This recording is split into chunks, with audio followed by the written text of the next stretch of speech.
What is good people?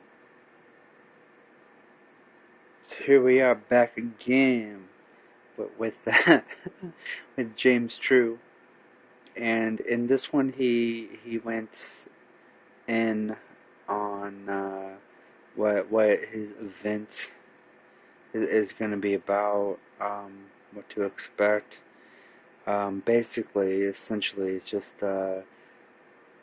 accessing the free flow state, and I love how he highlights becoming the verb and basically renouncing the noun that you've been taught that you are, as in a standing thing, like you could even say stagnant thing, as in a solidified, or like he likes to say, petrified belief.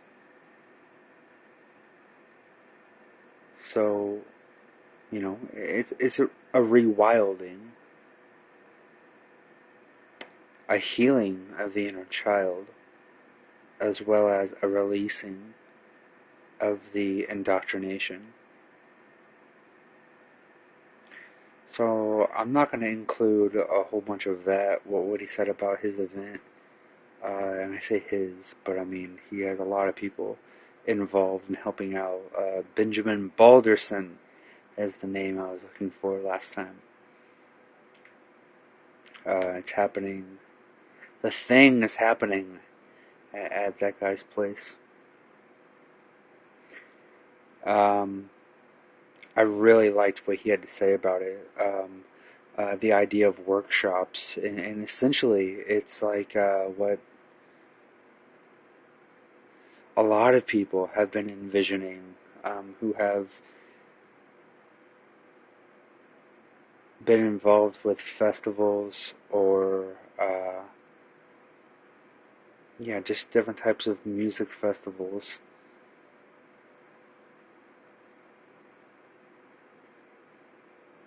Where they have this kind of environment. It's a free-flowing place, but in those environments, there's a lot of drugs going around, which plays its part. But with these kinds of workshops and events, the focus is not on the drug as much as the individual as the drug, as in the individual is the movement, which is what the drug potentiates, is movement. So I really love the idea of all these workshops. And then he mentions having because of potentially having a lot of people, we have to have separate. He says tribes, but continuously all coming together around a fire. So like uniting the tribes, because this is a unification happening.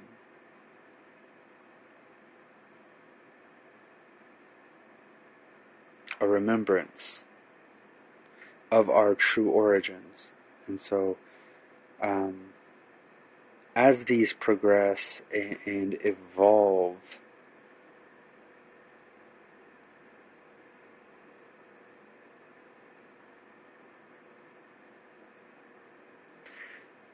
they're going to merge with another aspect, which is Owen Benjamin and the Bear Trail, Beartaria.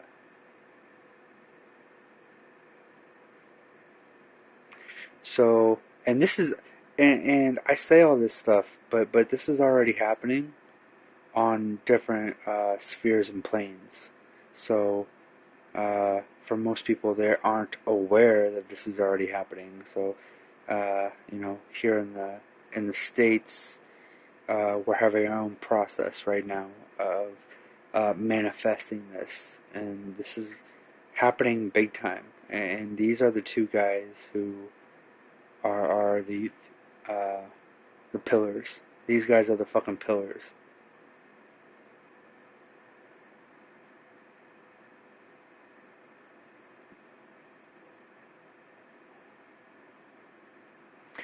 So a rewilding and unlearning from the indoctrination system, but a grounding with the earth, with planting and growing your own garden and growing your own forest, and remembering that you have to ground heaven into the earth, and it involves you putting forth the effort to do this. Heaven isn't in place outside of earth. You have to actualize it and ground it into the earth with your essence, with your awareness, with all the plants and animals, with all the beings and all the planes of experience.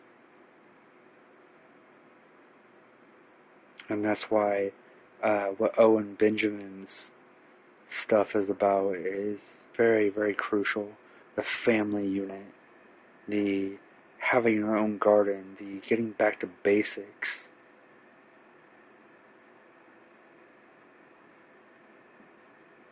Of simple farming. And I'm not going to get into, the indoctrination of agriculture and the corruption of the ideology of farming, but getting back into a simple, personalized farming, as in gardening. So these two things you need and will unite. So I want to play some of this, and then I have some stuff to read about our history, true stories, the past, the present, the future. It's all collapsing in upon the now. And I don't want you to worry about a eugenics program coming around the pipe. That's retarded. I want you to see it right here, right now. And I even want you to show it compassion, Arlen. Because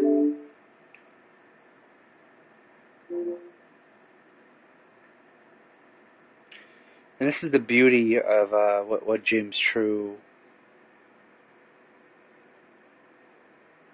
flows forth from his wellspring, is that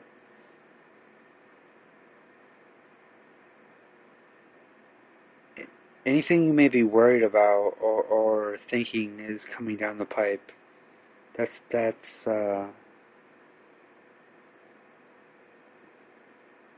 it's been happening for a long while now. It's been coming down the pipe for a while now.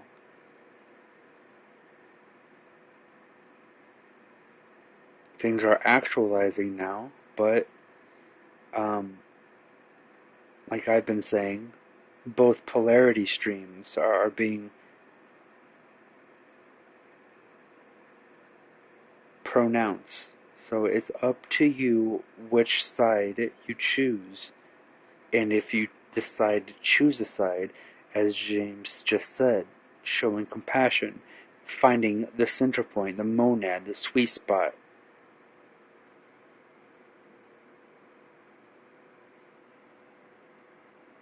I want you to remember that it's all consent-based. I want you to realize that when the gazelle goes to the water, we have a system where the weakest among us looks at the crocodile, gives it eye contact, and says, I consent to you grabbing my throat with your jaws I consent to me bleeding out in adrenaline. I consent to you putting my magic in your belly. And I wanted to share that because for many years now, I have felt that a lot of people are choosing to exit, vacate, but not just while they're in their body, because most people are vacant in their body. I don't want to sound too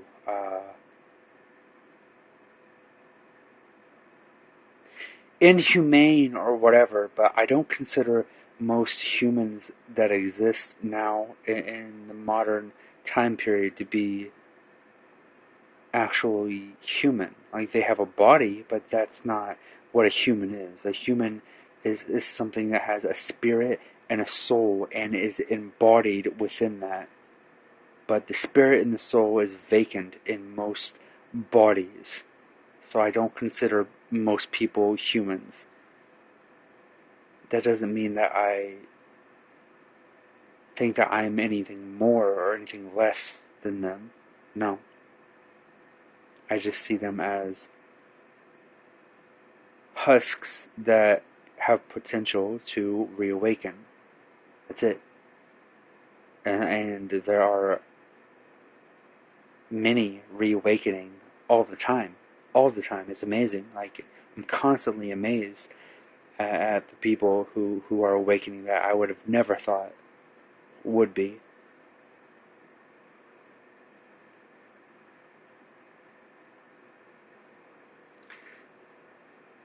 But we're also in a time right now where a lot of people are choosing to exit their bodies completely, as in whatever form that may be in. There's a lot of suicide. There's a lot of suicide that has been going on for the past, I would say, I don't know, at least a couple of decades, and it just keeps increasing exponentially.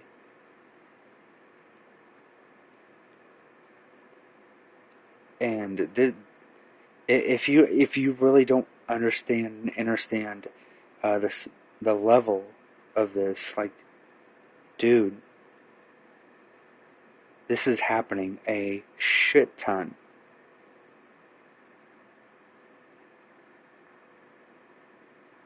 Even with super young people, this is happening a shit ton, especially with college kids. Especially, I just choked on my words. I don't have the dis-ease. But yeah, especially in certain areas where the occultism is entrenched, college kids are choosing to exit one way or another. So in my town, there's a lot of weird shit that's been happening. Hangings, college kids running out in front of vehicles.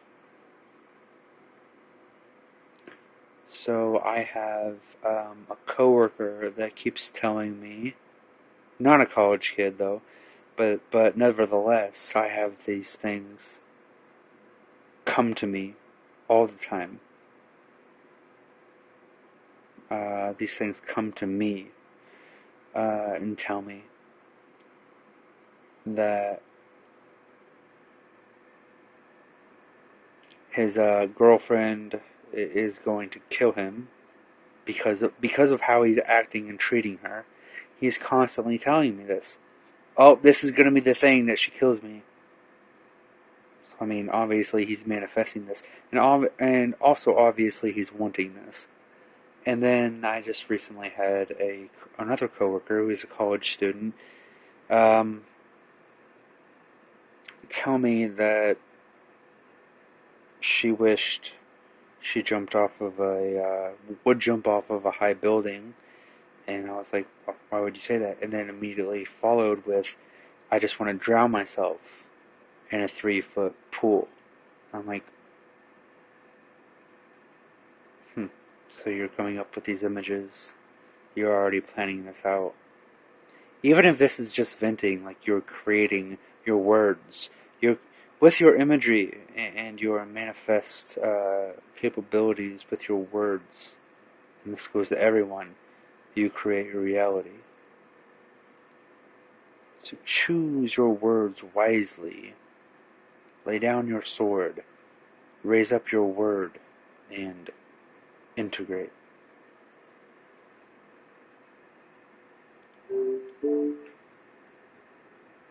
And instead of the crocodile scoring a gazelle, the CDC is scoring your entire epigenetic line.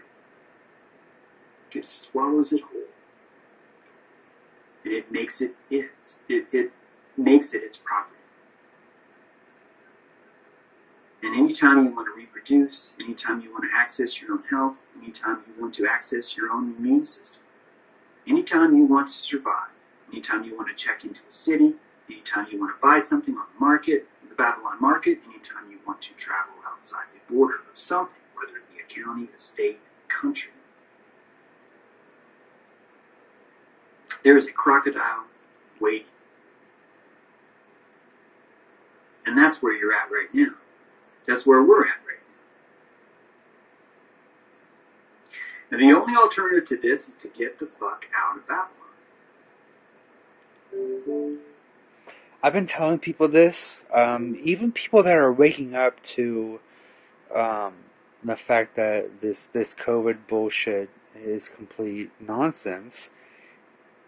Even there's layers to this awakening. So even people that are waking up to that, they don't understand what it means to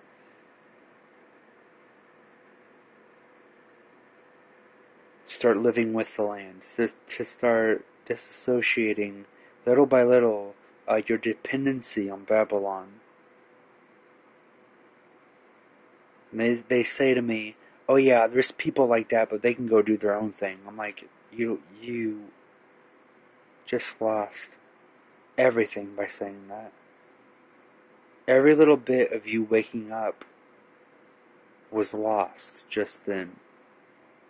You sunk back in. You looked right back into the crocodile's mouth and you said, continue to eat me.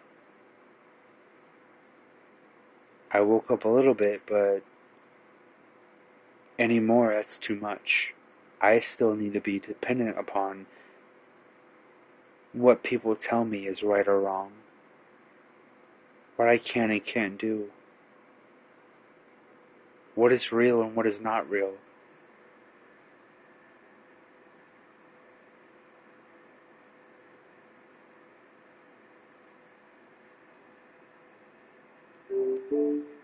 And that's what the thing is for. That's what flow state's about. COVID-19 vaccine manufacturers are exempt from liability. And if that freaks you out, I'm wondering why. Why does that freak you out? Never, ever, ever has there been one vaccine manufacturer that's been held liable in a civil court for liability. Not once. They have a special court, just like McDonald's has a special playland where kids can go play. And there's a... I won't share all that. But yeah, just like, the military has a special court system, just like Admiralty law.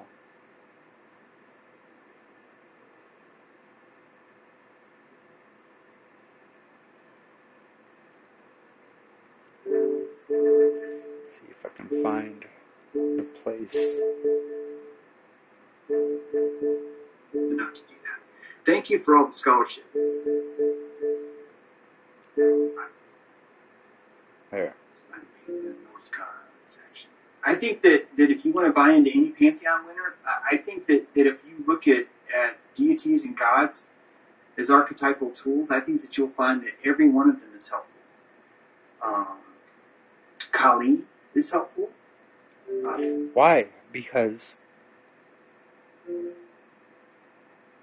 they're suggesting to you and pointing their guideposts to things inside of you, to modes of access and modes of awareness forgotten. These modes are yet to be reawakened within you, and a lot of people have reawakened some aspects of these things. A lot of people have intense Kali and Shiva energies.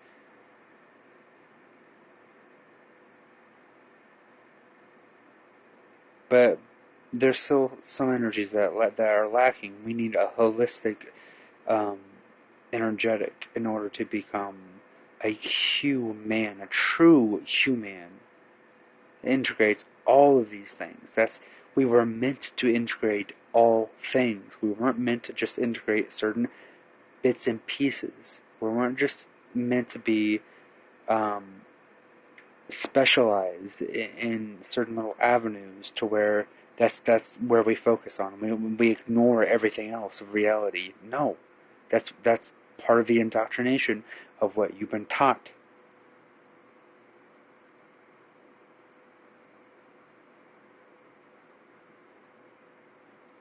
Back in the day, everyone was a jack of all trades. Everyone was a wit and a poet.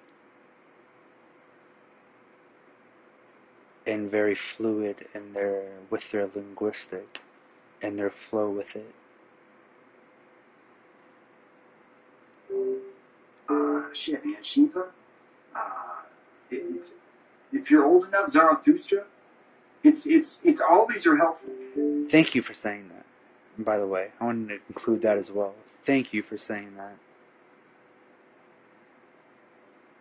Look into Zoroastrianism. Look into the purification through flame. It's notice that there's only one religion that's saying if you worship anyone else, you're fucked, dude. Have you noticed that yet? Has anyone noticed that yet? Has anyone noticed that Hindus are the only ones that's like, yeah, man, Jesus is all right by me. Yeah, Son of God, fuck yeah. Has anyone noticed that? Does anyone notice that it's always the theists that are ones that are like, if you do not conform to me, I'm going to come over, burn your fucking village, rape your kids, and burn all the herbalists in the forest to make sure that you're afraid. Has anyone noticed that yet? I get how much shit we have to give me because I'm anti-Christian. I'm not even anti-Christian. I'm truth Christian. I'm explaining to you what happens when you let Zionism override your Christianity.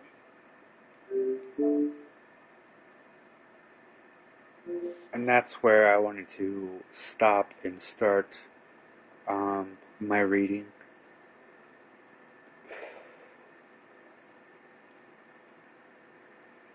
That was beautiful. All religion, and not every movement is a religion, but all religion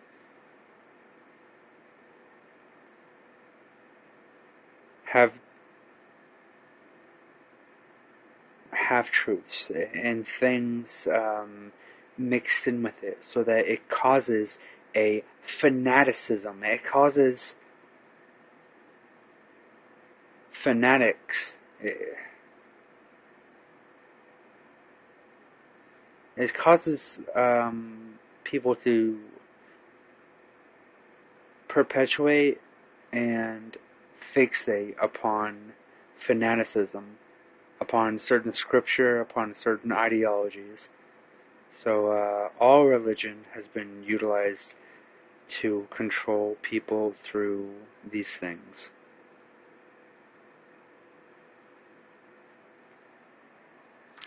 Let me get set up here.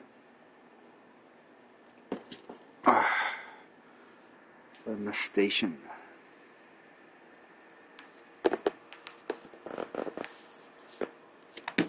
So that I can read properly.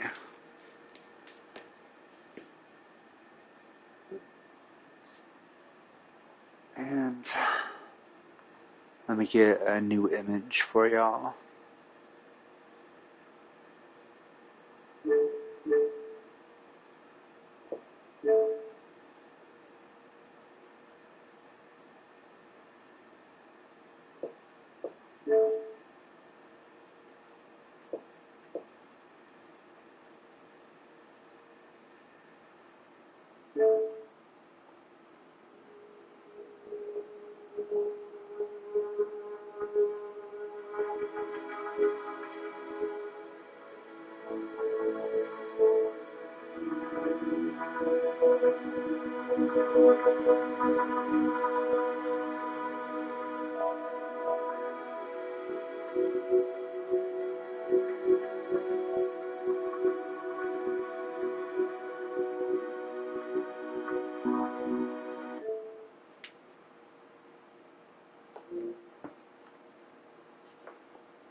Okay.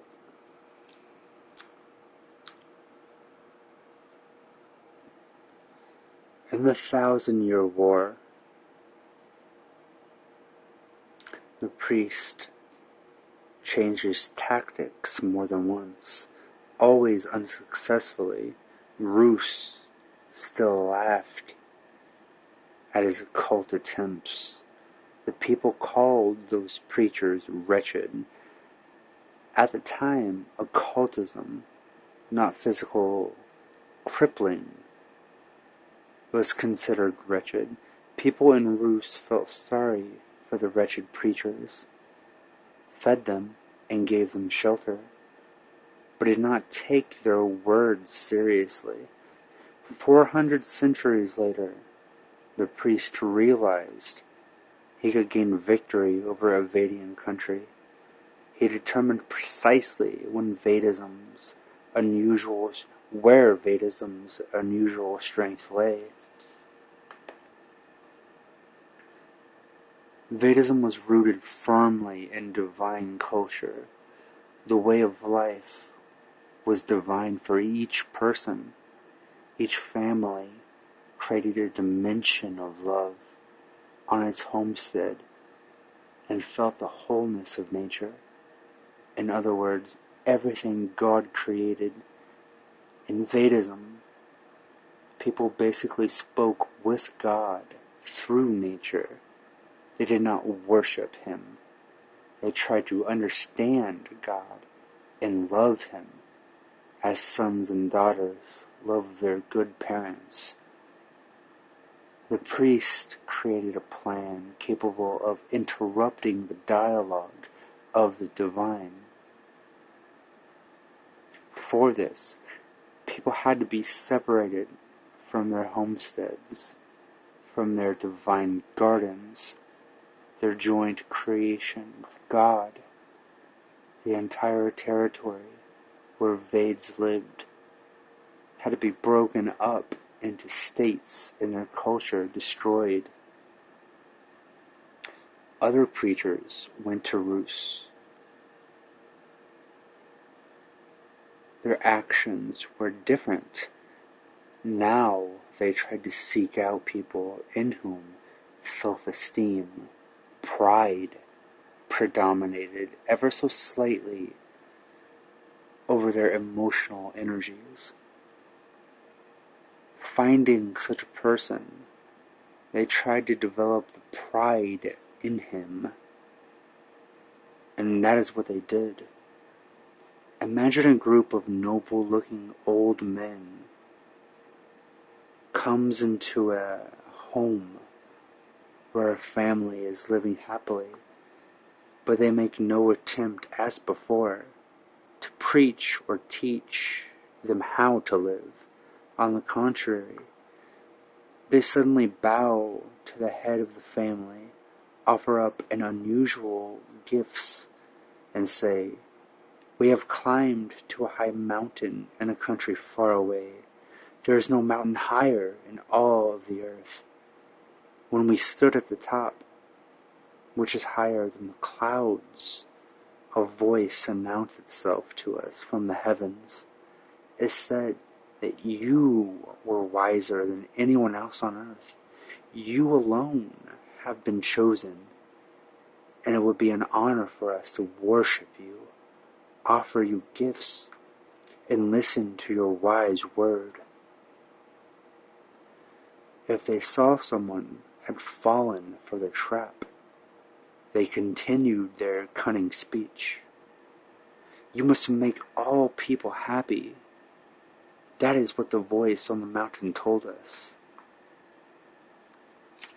You should not spend your precious time on other actions. You must govern people. You alone are charged with deciding everything for them. And here is your heavenly headdress."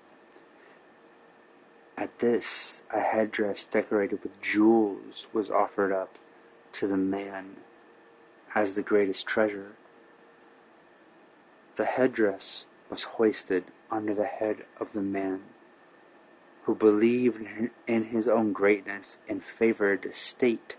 Immediately, all the newcomers fell prostrate to great obedience. They began to praise the heavens for having been given the honor to worship greatness. Then the newcomers built him a separate house that resembled a temple. Thus, the first prince appeared in Vedian Rus. The neighbors looked at the man seated on the temple throne as they would a curiosity. They watched the foreigners bow to him, indulge his every whim, and ask many questions. At first, taking their actions for a foreign game, the neighbors, some out of curiosity and others out of pity, decided to play up to the foreigners and to their neighbor. Gradually, however, the people were drawn into the game. Gradually, they fell into bondage, and unbeknownst to themselves, were distracted from the creation of their thought. The priests' emissaries had to invest quite a lot of effort into creating the principality. At first, for more than 100 years, their attempts were unsuccessful. Nonetheless, it came to pass, finally, and Vedian Rus was divided into principalities. A natural process followed. The princes began fighting among themselves for greatness and drawing their neighbors into internecine wars. Later, historians would write that great princes were found, that the separate principalities of Rus were united into a powerful state. Think for yourself. Is that so? What union are the historians talking about? It's all very simple, in fact. One prince was able to kill or conquer the others. Only culture, a way of life, can unite people. The establishment of borders always attests separation. A state formed based not on the culture of a way of life, but on the artificial greatness of one or a few people and the power of their armies, engendered many problems. Chief among them, how to maintain the borders and, if possible, extend them. Thus, the need for a large army arose. One person cannot govern a large state alone. Clerks and scribes appeared and multiplied, and to this day there are more and more of them. The princes, clerks, scribes, merchants, and all their service staff are a category of people torn away from God's creations. Now their purpose is the creation of an artificial world. They have lost the ability to perceive true reality, and they are the soil of occultism. Just 1,000 years ago, Rus was considered pagan. Paganism still preserved a little of the meaning of the divine Vedian culture. With the appearance of princes and small, then large, appendage principalities, rulers required a force more powerful than an army, a force which could create a type of person inclined to resigned subordination. Here, too, the priests' couriers came to the aid of the princes and offered a suitable religion. The princes liked the new state of things, although there was little that was new. It had everything Egypt had 5,000 years before. The prince, like the pharaohs, was considered God's minion, the occult servants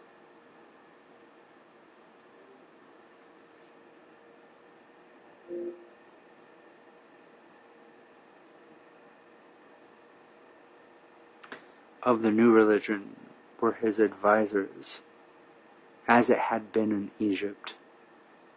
Everyone else was merely a slave.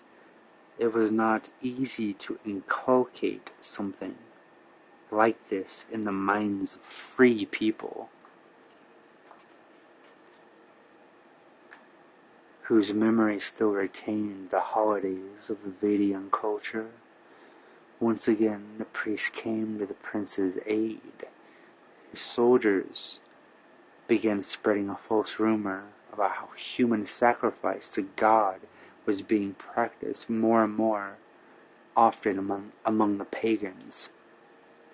They claimed that the pagans offered up as sacrifice to their gods not only various animals, but also beautiful young girls, young men, and sometimes even small children. This slander has survived down to the present day.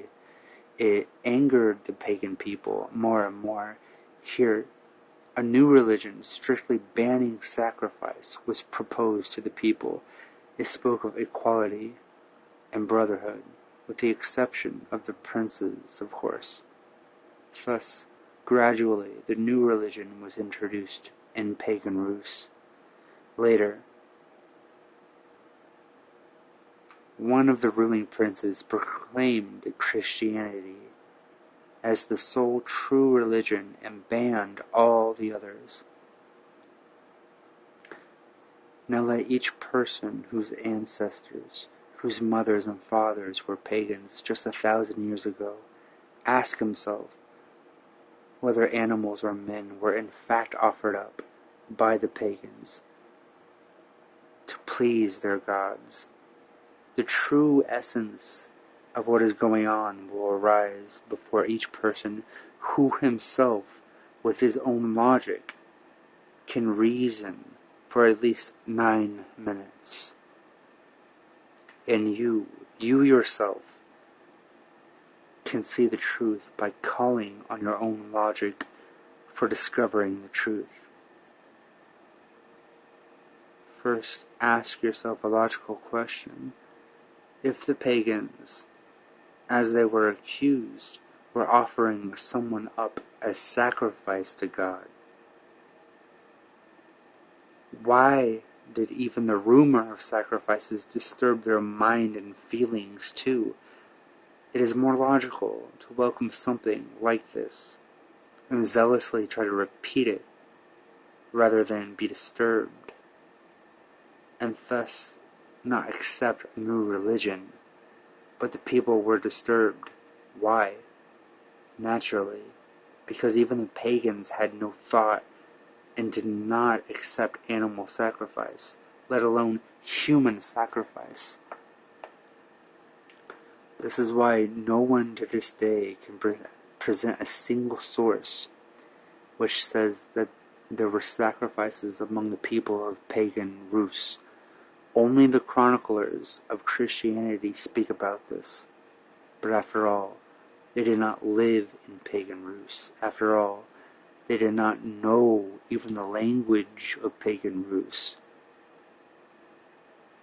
Where are the sources and manuscripts of the pagan Rus? Some were hidden, and some were destroyed in bonfires, as in Rome. Some were hidden. I said that. What was so seditious in those scrolls? What did they proclaim? Not having read them, each person today can only guess. They would reveal the lies and the accusation against paganism, and they might convey a true knowledge of Vedism. The whole point is that the people of all pagan Rus not only did not blood sacrifice, they did not eat meat at all. They could not even contemplate that. The pagans were friends with the animals, and their daily food ration was varied but consisted only of plants. Who can produce a single recipe of a Russian dish from the ancient cuisine that contains meat, not one? Even the legends say that the turnip was respected in Rus, and that they drink honey beer. Let modern people who eat meat take a taste of the warm honey beverage with flower pollen and herbs, and after that they will want to eat nothing else, let alone meat. If they are forced, many people end up vomiting from meat. In addition, judge for yourself. Why would they need to eat meat if so many different foods, high in calories, were easily at hand? The bee feeds in winter on nothing but honey and pollen. The bee does not defecate in the hive all winter. The bee's organism digests the entire product. People offered their guests spittin, a beverage brewed with honey, as soon as they came to their house. Who is going to eat meat after something sweet? Nomads introduced meat as food to the world. In the deserts and steppes, they could not find a lot to eat, which is why they killed their livestock and ate the meat of the animals that bore the burdens of the nomadic life with them, hauled their goods, fed them milk, and gave them their wool for clothing. In this way, the culture of our forefathers was destroyed, and Rus plunged into religion. Had it been authentic, Christ alone, life today might have been different. But the priests introduced his own traps in Christ's religion, and one religion became subject to various interpretations, dividing the Christian world into many confessions and bringing them into conflict with one another. The high priest expended quite a lot of effort on Rus. In other places on earth, people saw his actions and did not let the preachers inside their borders, Japan, China, and India, did not become Christian. But the high priest conquered them by other means. The millennium of occultism came 1,000 years ago. People of all the earth lived in it, and they are living in it to this day.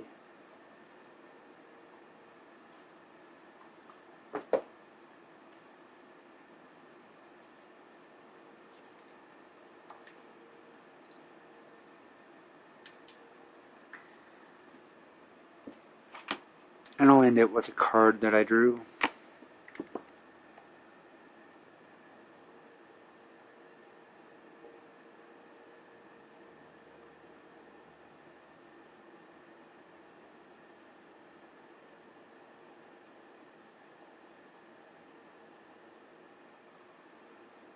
The Nine of Pentacles.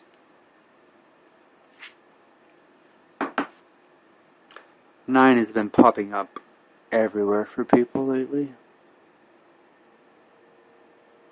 Success. A woman pauses by her window to admire her lush yard filled with flowers. A tabby cat sits in the sun beside her. The trim of the cottage is carved with 8 pentacles. A dream catcher hangs overhead. The Nine of Pentacles congratulates you on your accomplishments. A successful and productive life is surely something to bask in and enjoy. Within this garden of solitary leisure, we can learn to truly be content with our own company. Knowing your own worth from an inner place, regardless of how others view your achievements, is priceless. With a strong sense of your own unique abilities, and the knowledge that you can take care of yourself, you will bloom like a well-tended garden. The ability to love and appreciate oneself is the ultimate success. So this is essentially what these things popping up are they're re-emerging and re-sparking a inner gnosis within every person involved, even the people that hear about them. An inner awareness, a remembrance of a re-engagement, not only inside themselves, but actuating this into their external world, grounding it into the earth, remembering how to become constant gardeners within and without.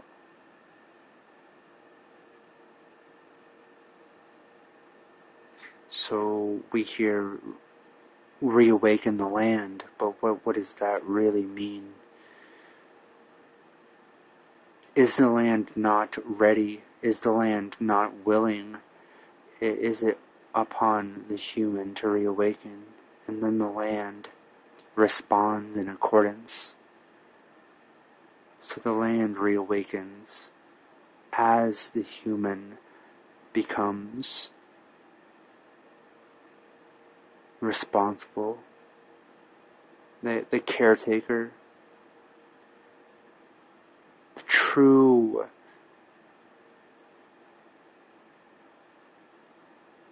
conduit of heaven and earth, grounding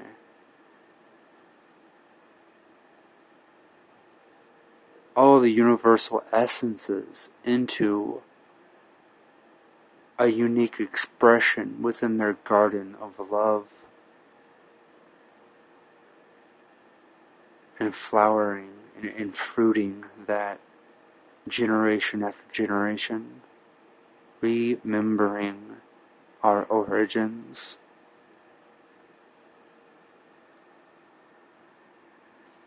Peace.